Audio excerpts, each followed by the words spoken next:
Hi everyone, just checking in from Israel and wanted to give you an update on everything that happened last night between Israel and Iran.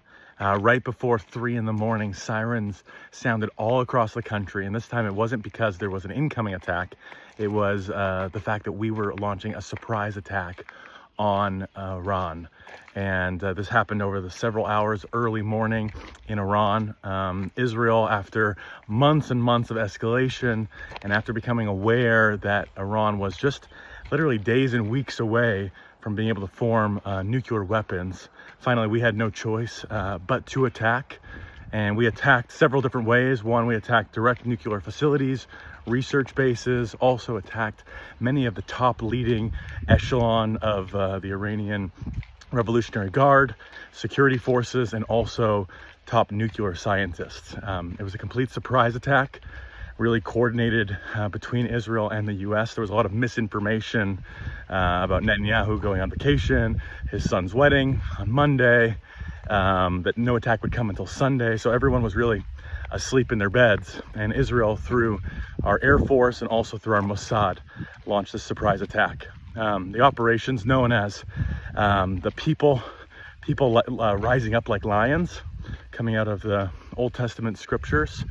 And we're just starting to see the news. The entire country really was awake at 3 in the morning, getting a number of different alerts on our phones. Everyone's been required to stay close to bomb shelters. Community gatherings, parties have been canceled. There was actually supposed to be a very large gay pride parade today in Tel Aviv, the first one since October 7th, and that's been canceled. So everyone's really waiting for a response. And now in the early hours of the morning, we've heard that Iran's launched hundreds of drones. Some reports say 100, some say 200, some are saying even up to 800 drones that take several hours to get to Israel. So that means several things. One, we've shut our airport, completely shut down. All the commercial flights have made their way and rerouted to Cyprus or to Athens. Jordan has also closed their airspace, and currently our Air Force is taking down drones over Syria and over Jordan. We're expecting there could be more attacks, whether that's cruise missiles and ballistic missiles as well. And so we're just preparing. Really, I think for many of us here, we felt like this was inevitable. It really was an existential threat. Iran has been doing a lot of things in the last year in particular, moving aggressively towards a nuclear weapon.